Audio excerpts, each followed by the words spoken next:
당신은 요즘 행복하신가요? 이게 참 단순한 질문 같으면서도 대답하기 쉽지 않죠? 안녕하세요. 오늘은 보내주신 여러 자료들을 가지고 나만의 행복을 스스로 디자인하는 법에 대해 좀 깊이 파고들어 볼까 합니다. 행복이라는 게 과연 측정 가능한 목표일까요? 아니면 지극히 개인적인 여정일까요? 안녕하세요. 네, 오늘 다룰 이야기들이 아주 흥미롭습니다. 행복의 주관성부터 시작해서요. 또 불교 철학, 심지어 인공지능과의 비교까지 다양한 관점들을 한번 엮어볼 수 있을 것 같아요. 맞아요. 자료들이 정말 다채롭더라고요. 그래서 저희 목표는 이 자료들을 통해서 당신이 당신 삶의 행복 설계자가 되는 것, 그 실마리를 찾아보는 겁니다. 자, 한번 풀어볼까요? 제가 행복했던 순간을 떠올려 보면요. 뭐랄까, 사람마다 그 포인트가 정말 다른 것 같아요. 자료에서도 행복을 주관적 안정감이라고 하던데 네, 그렇죠. 이게 정확히 어떤 의미인가요? 흔히 생각하는 사회적 성공이나 물질적인 거랑은 좀 다른 차원인 거죠. 네, 바로 그 지점이 아주 중요합니다. 자료들을 보면요. 과학이든 철학이든 다 비슷하게 이야기해요. 행복이라는 게 객관적인 조건, 예를 들어 뭐 돈이나 지위 같은 거요. 그런 것보다는 개인이 어떻게 경험하고 또 그걸 어떻게 해석하느냐. 이 내면의 문제에 달려 있다는 거죠. 그래서 심리학에서도 단순히 좋은 상태가 아니라 내가 스스로 만족한다, 기쁘다 이렇게 느끼는 거. 이 내면의 평가를 중요하게 보거든요. 이미 500년도 더 전에 몽테뉴 같은 철학자도 행복은 우리 마음이 어떻게 받아들이냐에 달렸다. 이런 말을 했으니까요. 아, 몽테뉴도요? 네, 결국 당신의 행복은 진짜 당신만이 온전히 경험하고 또 정의 내릴 수 있다는 거예요. 그렇군요. 자꾸 외부 조건에서 답을 찾으려고 하는데 결국 내 안의 해석, 내 마음 상태가 관건이다. 이런 말씀이시네요. 맞습니다. 그러면 이게 인공지능하고 비교해보면 더 확 와닿는 것 같아요. AI가 행복 관련 데이터를 엄청나게 분석할 수는 있겠죠. 근데 네, 분석은 하겠죠. 패턴을 찾아서 행복해 보이는 반응을 만들어낼 수도 있을 거예요. 하지만 그게 다죠.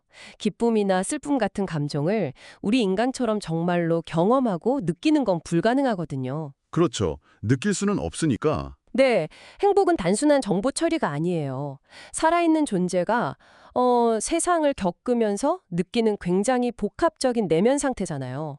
이건 데이터 분석만으로는 절대 갈 수 없는 영역이죠. 듣고 보니 정말 그렇네요. 행복이 이렇게 지극히 인간적인 경험이라는 걸 다시 한번 확인하게 됩니다.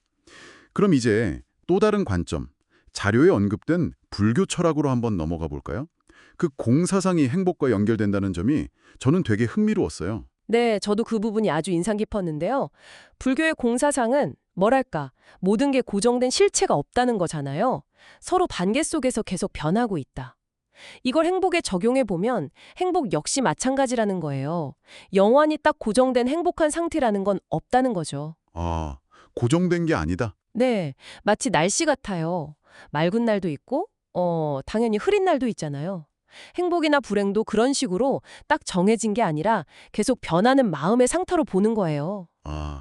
행복이 날씨처럼 변하는 거라면 그럼 우리가 어떤 이상적인, 항상 맑기만 한 그런 행복 상태를 찾아다닐 필요가 없다는 거네요. 바로 그겁니다. 오히려 변화를 그냥 자연스럽게 받아들이는 거.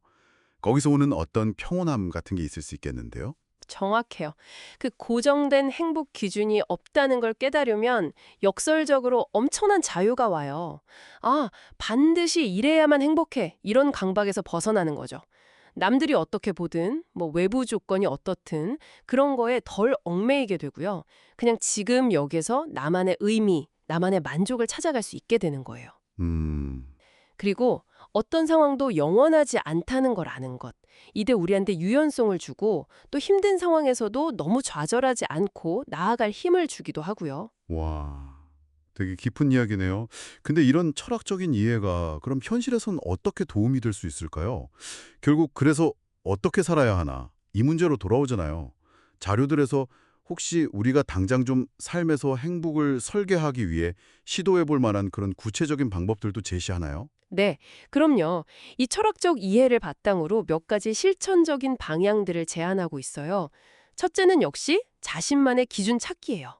남들이 그려놓은 행복 지도 말고요. 당신에게 진짜 의미 있고, 아, 이걸 할 때 내가 만족스럽구나 하는 그런 가치를 찾아보는 거죠. 나만의 기준. 네. 둘째는 현재를 수용하기. 지금 이 순간이 뭐 완벽하지 않을 수 있잖아요. 그래도 아, 이것도 지나가겠지 하는 마음으로 그냥 받아들이는 연습이에요. 모든 건 일시적이니까요. 받아들이는 연습. 셋째는 기본적인 건데 몸과 마음 돌보기예요. 잘 자고, 잘 먹고, 또 규칙적으로 좀 움직이고 이런 기본적인 건강이 감정적인 안정감의 토대가 된다는 걸 잊지 말아야 하고요. 네, 기본이 중요하죠. 마지막으로 주체적인 선택. 다른 사람 기대나 사회적인 기준 말고요. 내 가치관에 따라서 내가 스스로 선택하고 책임지는 자세. 이게 중요하다고 강조합니다. 아, 종합해보면 결국 행복이라는 건 무슨 정답 맞추기 퀴즈가 아니네요. 그렇죠. 각자가 자기만의 그림을 그려나가는 과정 같은 거군요. 뭐 과학이나 철학이 좋은 물감이나 붓을 추천해 줄 수는 있겠지만 네, 길을 비춰줄 수는 있겠죠. 하지만 결국 어떤 색으로 뭘 그릴지는 진짜 오롯이 나 자신에게 달린 거네요. 정합합니다. 당신의 행복 설계도 이건 아마 세상에 딱 하나뿐일 거예요. 당신 밖에서는 뭐 큰 의미가 없을 수도 있겠지만 하지만 당신에게는 그 무엇보다 소중할 겁니다. 그리고 그걸로 충분한 거고요. 자, 이제 당신 안에 있는 그 설계자에게 한번 가만히 귀 기울여 보세요.